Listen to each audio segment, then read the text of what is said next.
안녕하세요. 척척박수입니다. 지난 영상에서 수술을 결정하는 진짜 기준에 대해 말씀드렸습니다. 주변에 다양한 반응이 있었습니다. 병원마다 말이 너무 달라요. 한 곳에선 당장 수술하자고 하고 다른 곳에선 일단 지켜보자고 합니다. 도대체 어떤 병원을 믿어야 할지 모르겠어요. 이 고민 척추 환자분들이라면 누구나 한 번쯤 해보셨을 겁니다. 오늘은 그 질문에 대해 척추 전문의로서 솔직하게 답을 드리려고 합니다. 내가 받은 진료가 적절한 것인지 스스로 판단할 수 있는 좋은 병원과 의사의 진짜 기준을 알려드리겠습니다. 단, 오늘 영상은 특정 병원을 비판하려는 것이 아닙니다. 여러분이 현명한 환자가 되어 올바른 선택을 하도록 돕는 것이 목적입니다.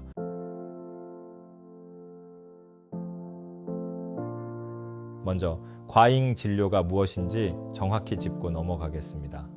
과잉 진료란 의학적으로 꼭 필요하지 않은 검사나 치료 또는 수술을 권유받는 상황을 말합니다. 오해하지 말아야 할 점은 대부분의 의사들은 환자를 위해 최선을 다하고 있다는 사실입니다. 다만 의료 시스템의 구조적인 문제나 병원마다 다른 치료 철학 혹은 정보의 불균형 때문에 환자 입장에서 불필요한 치료를 권유받는 경우가 생기는 것이죠. 특히 척추 분야에서 과잉 진료를 주의해야 하는 이유는 수술의 결과는 돌이키기 어렵기 때문입니다. 감기 치료는 잘못 받으면 일주일 더 고생하면 그만이지만 척추 수술은 한 번 하고 나면 구조를 원래대로 되돌릴 수 없습니다. 그래서 더 신중하고 꼼꼼하게 따져보셔야 합니다.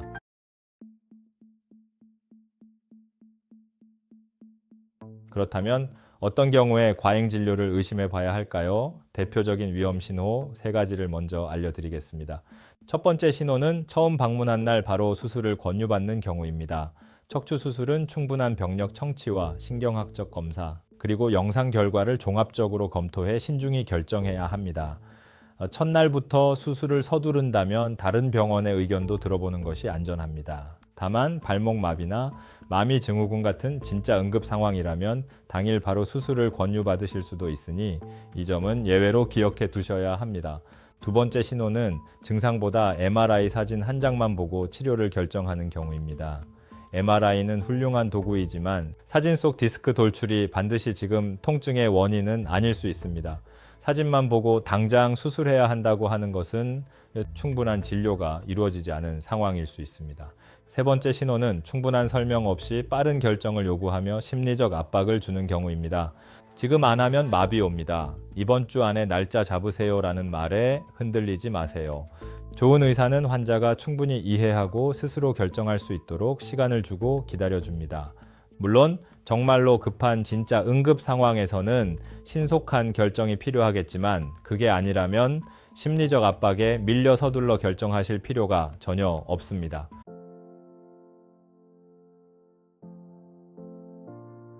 네 번째 신호는 보존적 치료를 충분히 시도하지 않고 곧바로 수술로 넘어가는 경우입니다. 마비 증상이 없는 상태라면 일반적으로 6주에서 12주 정도 약물 치료, 물리 치료, 주사 치료를 먼저 시도하는 것이 의학적 원칙입니다. 이 과정 없이 수술을 권유받았다면 왜 보존 치료가 불가능한지 이유를 직접 물어보셔야 합니다. 다섯 번째 신호는 비급여 항목이 지나치게 많은 경우입니다. 건강보험이 적용되지 않는 치료가 무조건 나쁜 것은 아닙니다. 하지만 치료 계획의 대부분이 고가의 비급여로 채워져 있다면 그 필요성에 대해 명확한 설명을 요구해야 합니다. 여섯 번째 신호는 다른 의사의 의견, 즉 세컨드 오피니언을 구하는 것을 불편해하는 태도입니다. 진료에 자신 있고 당당한 의사는 환자가 다른 병원에 가보는 것을 결코 만류하거나 기분 나빠하지 않습니다. 오히려 먼저 권유하는 의사가 더 신뢰할 수 있는 경우가 많습니다.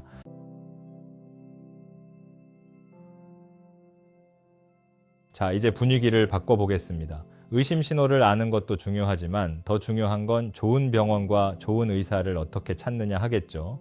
지금부터 제가 직접 정리한 진짜 기준 4가지를 말씀드리겠습니다. 이 기준들은 병원의 규모나 유명세가 아니라 실제 진료의 질을 판단할 수 있는 가장 확실한 지표들입니다.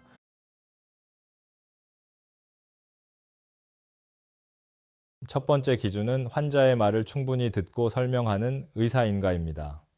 좋은 진료는 MRI를 보기 전 환자가 언제부터 아팠는지, 어떤 자세에서 통증이 심해지는지 일상 이야기를 듣는 것에서 시작합니다. 환자의 증상 자체에 집중하는 의사가 좋은 의사입니다. 들어가자마자 모니터 화면만 보며 말을 자르는 곳은 주의하세요. 두 번째 기준은 수술 외에 다양한 치료 옵션을 함께 제시하는가입니다. 척추 치료는 약물, 물리치료, 주사, 운동, 그리고 수술까지 선택지가 다양합니다. 좋은 의사는 수술 하나만 밀어붙이지 않고 여러 선택지의 장단점을 비교해주며 환자가 주도적으로 선택할 수 있도록 돕습니다.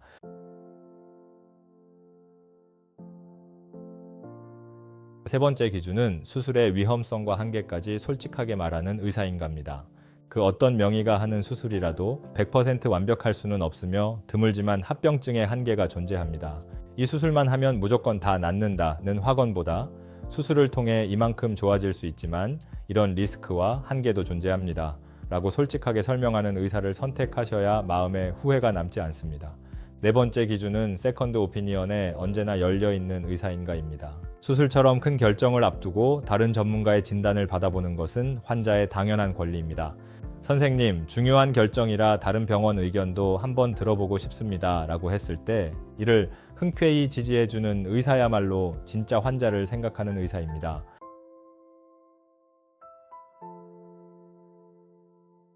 좋은 병원을 고르는 것만큼 중요한 것이 바로 현명한 환자가 되는 것입니다. 똑같은 의사에게 진료를 받아도 누군가는 충분한 정보를 얻어오고 누군가는 멍하니 나오게 됩니다. 그 차이는 바로 준비에 있습니다. 진료실에 들어가기 전 딱 5가지를 메모지에 적어 가세요. 첫째, 통증이 시작된 시점과 양상. 둘째, 통증이 심해지는 자세나 동작. 셋째, 기존에 받은 치료와 검사 기록. 넷째, 현재 복용 중인 약물 목록. 다섯째, 가장 궁금한 질문 2가지에서 3가지입니다. 그리고 진료실에서 의사에게 이 질문들을 꼭 던지세요. 지금 내 상태에서 수술이 왜 꼭 필요한가요? 수술 말고 다른 대안은 없나요? 지금 수술을 안 하면 어떻게 되나요? 보존적 치료를 얼마나 더 해봐야 하나요? 이 질문들에 귀찮아하지 않고 명확하게 답해주는 의사가 진짜 좋은 의사입니다.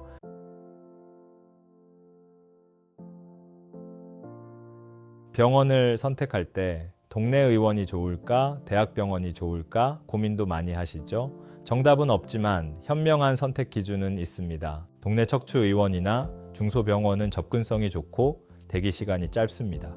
그래서 처음 증상이 생겼을 때 혹은 꾸준한 보존적 관리가 필요한 경우에 아주 좋은 선택이 됩니다. 반면 대학병원이나 대형 척추 전문 병원은 복잡한 고난도 수술이 필요하거나 다른 병원에서 진단이 불명확할 때 혹은 중증 질환이 의심될 때 찾는 것이 훨씬 효율적입니다.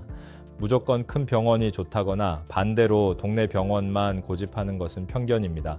내 증상의 단계에 맞는 병원을 선택하는 것이 시간과 비용을 아끼는 길입니다. 결국 병원의 타이틀보다 중요한 것은 내가 편안하게 질문하고 충분한 설명을 들을 수 있는 담당 의사와의 소통입니다.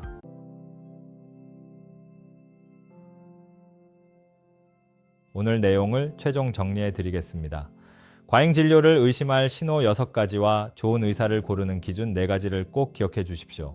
다시 한번 강조하지만 내 몸에 칼을 대는 결정은 결코 서두를 필요가 없습니다. 충분히 알고 충분히 물어보고 내 머리로 완벽히 납득한 다음에 결정하셔도 늦지 않습니다. 왜냐하면 세컨드 오피니언은 환자의 당연한 권리이기 때문입니다. 오늘 영상이 현명한 선택에 도움이 되셨다면 구독과 좋아요 부탁드립니다.